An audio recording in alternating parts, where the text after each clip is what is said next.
Bueno, estamos con Allan Kaplan y su Davidoff. Recién acabamos de salir de un encuentro, de un curso que ellos dieron que se basa en el libro Artistas del Invisible. Y bueno, vamos a hablar un poquito de todo lo que ellos hacen en Argentina. Vinieron a Argentina a dar un curso con Buhar, con Martín Bunge, y nos gustaría hacer que los conozcan, que sepan quiénes son y bueno, y qué están haciendo en Sudáfrica, porque ellos son de Cape Town. Well, thank you very much for being in Argentine, Sue and Alan. It was very nice to meet you and to share all these moments, all the 3 days that we have the course. We saw how to be artists of the invisible. It's a big, I think it was an amazing experience. I feel more than I thought that I think. Could you explain us a little bit what your initiative is about? Uh, what are you working for? And how can people know more about you? I don't know what the question that you want to begin from, but I found so amazing. Your concepts are like so we can apply them in any area of our life, in our work, in our own life, and on the environment, the relationship with each um, other, between groups. I think it's a very good tool, the one you have to for peace. So thank you for being here, and would you like to explain us what we lived all these days and what your message is? Well, I would say that the Proteus Initiative, which is the organization we work out of, which is based in South Africa but which works in many different countries, is an attempt to work with a new way of seeing, with a way of seeing that is able to look into the processes that that generate life, and to look into living process, also into social process in that way, to look at the sources of, um, of how life lives and what emerges in the social situations that we meet, and to try and work with the practice of observation as a healing modality in the world.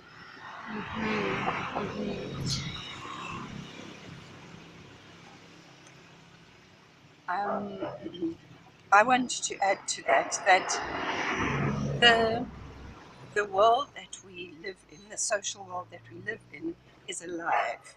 It's in movement all the time. It's constantly changing. And part of what we are working with is to help people to recognize that while that movement, that ongoing movement, is invisible, it's actually what makes social process, just like natural process, alive. And if we are able to see that movement, then it enables us to really work inside of the flow of life, and it gives us a certain responsibility to act in service of life giving, life healing ways. And that comes through seeing the world and experiencing it as alive rather than as static, as we often tend to do. Yes. So we're trying to work in a very delicate but radical way, in the sense of try not to manage, to intervene, to problem solve, To impose with all of these issues that we face, but rather to work in a way in which our immersion, all of our immersion in participating, truly participating in the world, enables the world to shift of its own accord rather than through our intervention, through our problem solving, but the attempt to see into the heart of what is happening enables situations themselves to transform from out of themselves. In an active role. We you call us to have to be active members Yes. of this world. Yes, to be active and to be receptive at the same time. Yes. So it's a different kind of activity because, as Alan was saying, we are participating in shaping the world as it is. And when we are only fixed on doing and solving and intervening and controlling and manipulating, then we're creating a very particular kind of world. But when we are active in a way that really allows the world to begin to speak to us, then we enter into it with a different sensibility, and it is that reciprocity that we're really in search of. Yes, you talk about the movement, Yes. those movement that life makes us do to get the outside world to the inside, Yes. and then make a life alive. Yes. Yeah. That's Yeah. okay.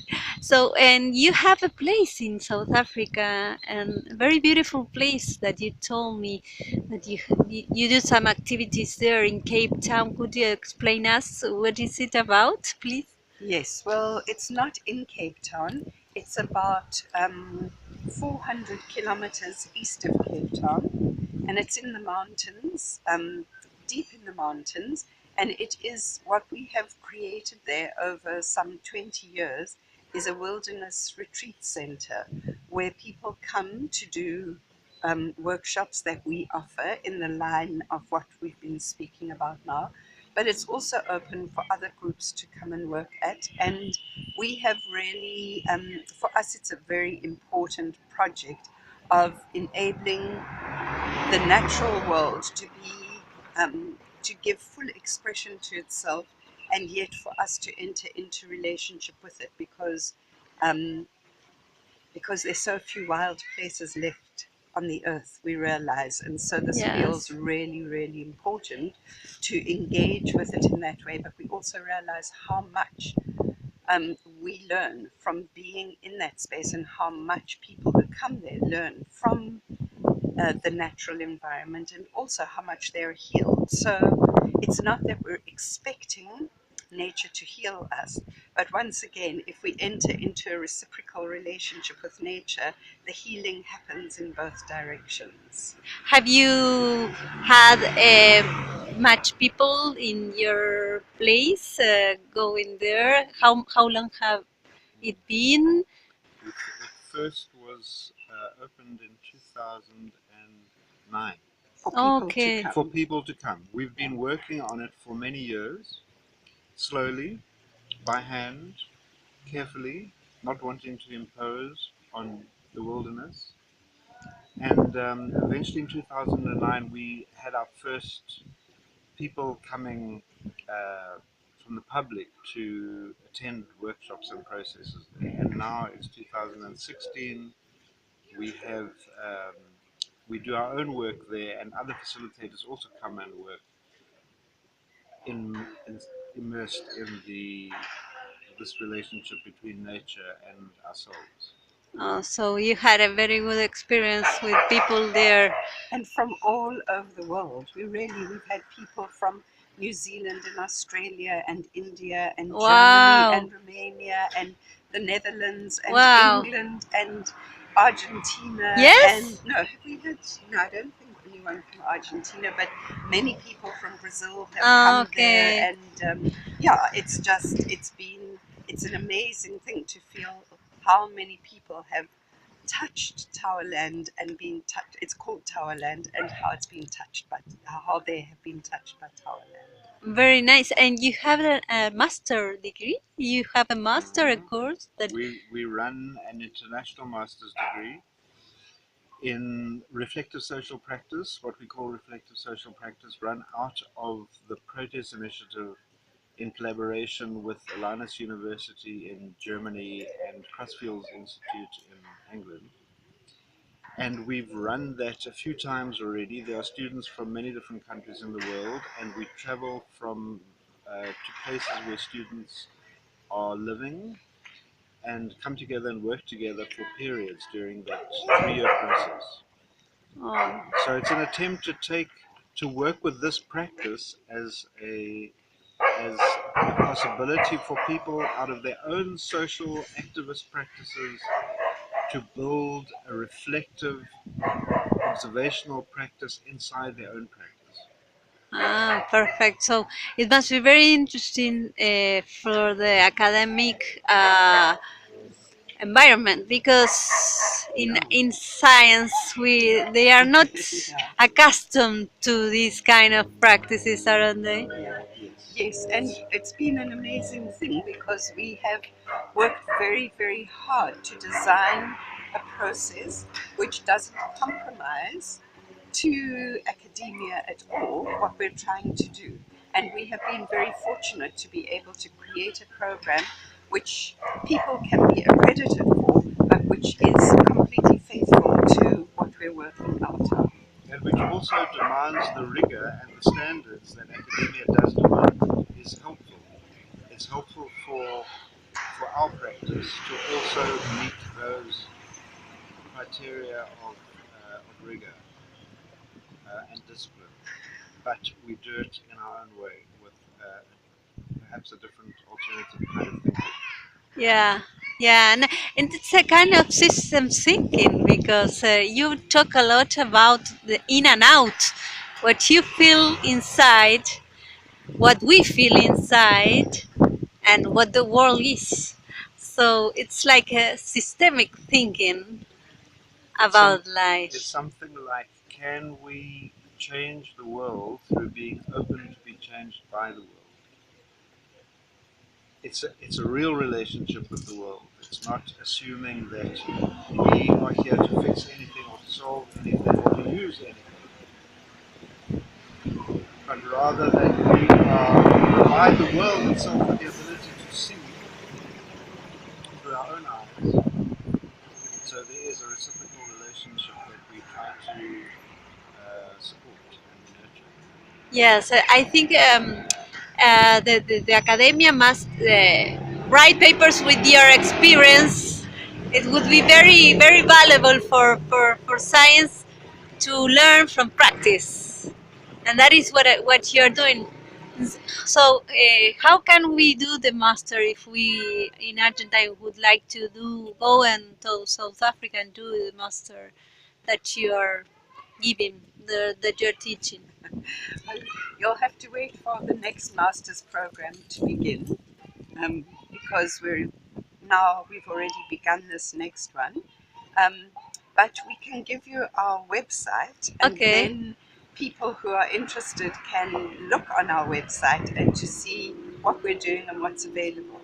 Okay, okay, Yeah. okay, okay. Generally with programs, Yes. because there are other long-term programs that we also run outside of the masters, including a program here in Argentina. Uh-huh. We're Oh, so running you have a program here in Argentina? Yeah. a 3-year program. Oh, Yes. okay. And you're giving it with the Buhar or with another university or independently? No, we do the 3-year program between the Proteus Initiative, and Buhar. Ah, We don't okay. include. There's no relationship to other universities or institutes. And Okay. it's not an accredited program. Okay, okay, okay. But we can do it here in Argentina Can do if it we here want. in Argentina. Okay, Yes, okay. yes. Well, thank you very much for your time. It was a great pleasure to meet you, to know that there are these initiatives, very valuable initiatives in Argentine through you, through Buar. So I'm very pleased to have you here, and I would like many people to know you here, so they can know your initiative and to make a better world. So thank you very much for your time today, and have a nice staying in Argentina. Thank you very, very Thank much. you. And You're thank you for this welcome. opportunity to speak with you also. Oh, Thank you very much. thank you. Thank you. You're welcome.